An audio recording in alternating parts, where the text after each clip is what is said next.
साथियों, 13वीं लोकसभा का चुनाव होने जा रहा है। उसके साथ साथ ही महाराष्ट्र असेंबली का भी चुनाव हो रहा है। मुझे बताया गया है कि पार्लियामेंट के लिए और 6 असेंबली की सीटों के लिए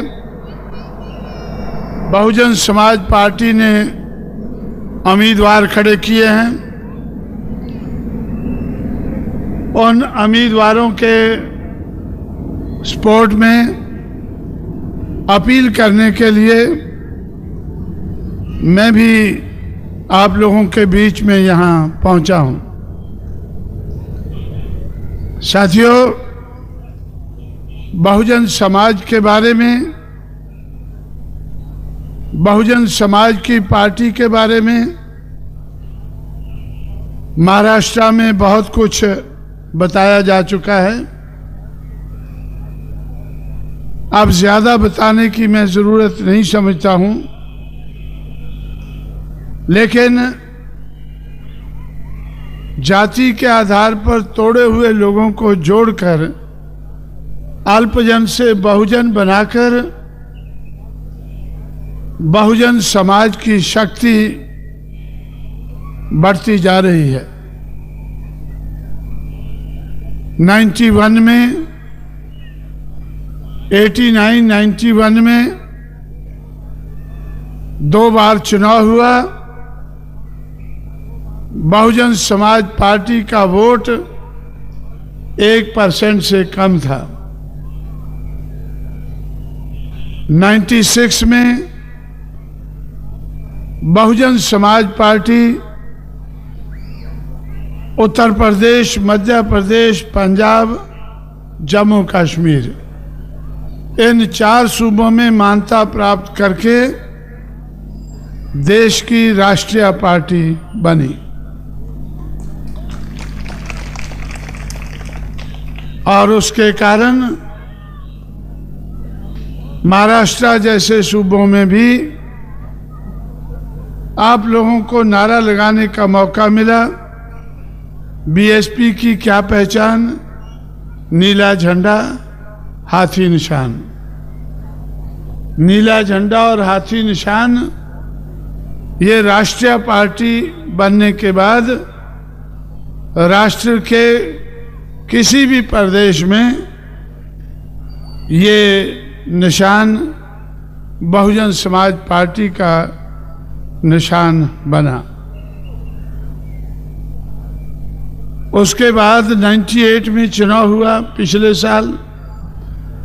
बहुजन समाज पार्टी देश की 4थे नंबर की पार्टी बनी। इस साल 99 में फिर चुनाव हो रहा है और इस साल हम दावे से कहते हैं कि बहुजन समाज पार्टी 5 अक्टूबर के बाद जो रिजल्ट निकलेगा वह आपको बताएगा कि बहुजन समाज पार्टी कांग्रेस और बीजेपी के बाद इस देश की 3रे नंबर की शक्ति है। और अगले साल नवंबर में फिर चुनाव होगा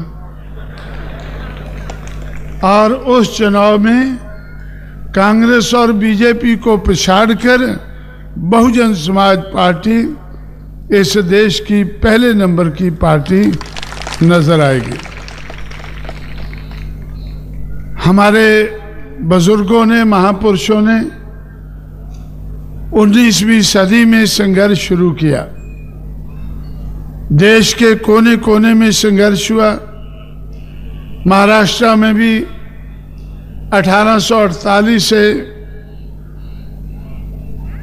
ज्योतिबा फुले की देखरेख में संघर्ष शुरू हुआ।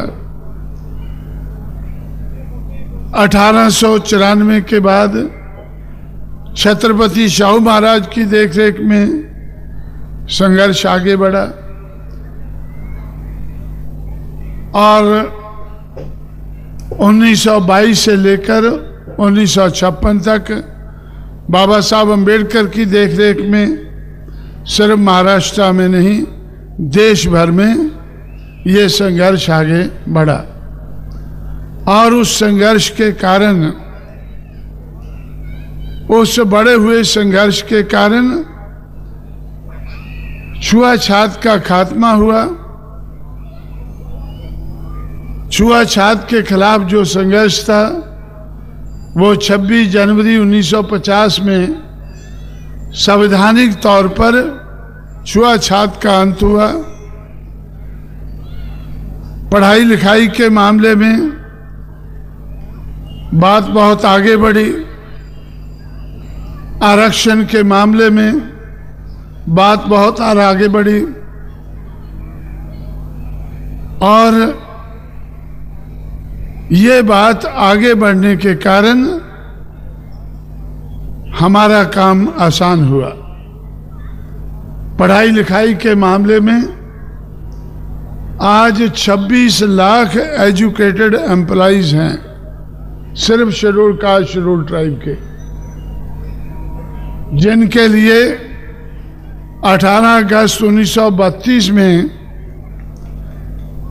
आरक्षण राउंड टेबल कॉन्फ्रेंस के आधार पर तय हुआ।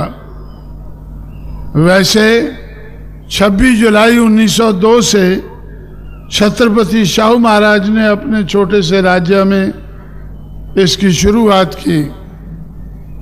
उसके बाद मैसूर राज्य में, बड़ौदा राज्य में और तमिलनाडु में ये बात आगे बढ़ी। 18 अगस्त 1932 के बाद बाबा साहब अम्बेडकर के राउंड टेबल डिस्कशन के आधार पर, बाबा साहब अम्बेडकर के संघर्ष की कामयाबी के कारण देश भर में ये बात आगे बढ़ी और आज 26 लाख एजुकेटेड एम्प्लॉइज सिर्फ शेड्यूल कास्ट शेड्यूल ट्राइब के हैं। ब्राह्मण से दूसरे नंबर पर IAS officer, IPS officer schedule caste के हैं। इससे हमारा काम आसान हो गया।